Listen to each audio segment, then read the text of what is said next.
Chris? Par exemple, nous, quand on parle de rapport non consenti, là, on pense directement à un viol. En tant que sage-femme, comment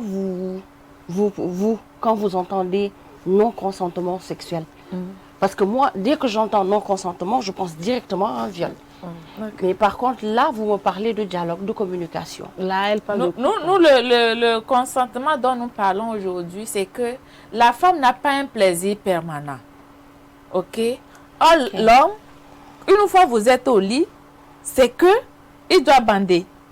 Avant le mariage, qu'est-ce qu'on dit? Dès que tu rentres dans le mariage, toi, la femme, tu ne dois pas dormir en caleçon. C'est qu'il faut être disposé 100% à l'homme pour la pénétration. Or, ce n'est pas ça. Si le monsieur vient aujourd'hui, que le monsieur doit savoir que, à telle période du cycle, ma femme n'a pas de libido. Donc, je dois créer des conditions qui vont l'amener à créer le désir et la pulsion.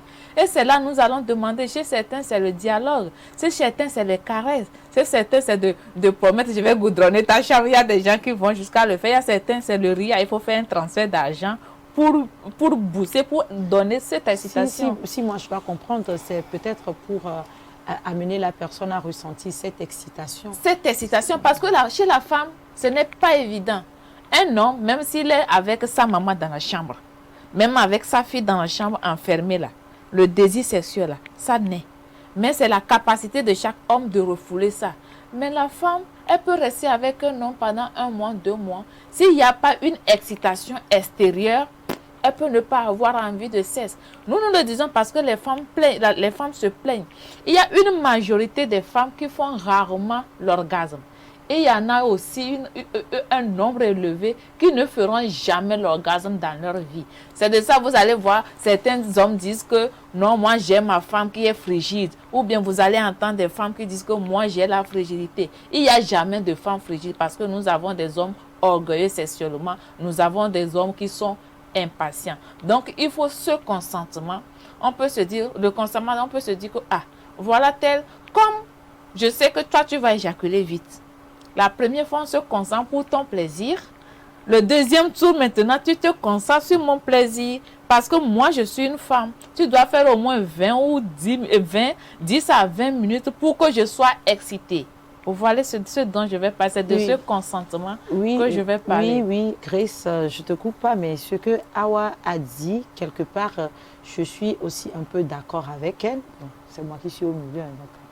Ici avec vous deux, je pense que même dans le couple, quand il n'y a pas le consentement, quand on le prend de l'autre côté, de ce que toi tu as dit, je pense que le consentement vient dire que je deviens attente. Je deviens attente entre deux personnes. Mais ce que Awa a dit, c'est très important aussi, que vous pouvez être dans le couple, vous pouvez être marié, mais s'il n'y a pas le consentement et que l'homme vient, il te prend comme ça peut devenir un viol.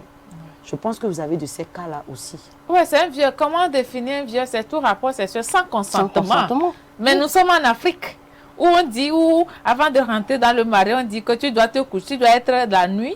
Il faut te coucher sans sous-vêtements. Il faut toujours être disponible.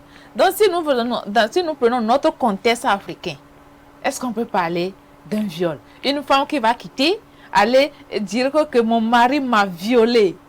Non, même pas, même jusque-là, même c'est loin. C'est-à-dire, ton homme peut venir, tu peux ne pas avoir envie, ça arrive. Mais tu ne peux pas lui dire non, c'est parce qu'on est dans le contexte. Mais il y a des cas où nous avons même des femmes qui viennent, ils se plaignent, c'est-à-dire ils fuient la maison, ils quittent la maison carrément. Parce que l'homme est sexuellement actif, qu'elle n'en peut plus. Qu'elle n'en peut plus. Des fois, si je prends, il y a certaines femmes, leur libido c'est pendant l'ovulation, leur libido c'est pendant les règles. Imagine, je prends ce contexte.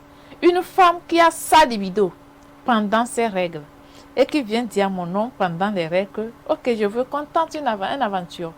Vous voyez un peu, si la femme, c'est compliqué. Ah, c'est pendant ce moment quelle autre, elle a sa libido. C'est pendant ce moment qu'elle a la production de cette hormone.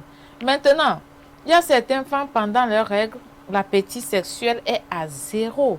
Il y a certaines femmes, pendant les rapports sexuels, l'appétit sexuel est à 0.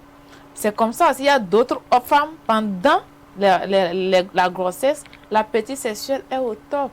Dans le consentement ici, considérer un rapport sexuel non consenti comme un viol, En Afrique, même vous-même, quand vous arrivez devant la loi, on va vous dire que, mais toi, femme, là, la question même que eux-mêmes, ils vont te poser, c'est comme genre un homme qui va se dire comme une femme a violé. Surtout quand il y a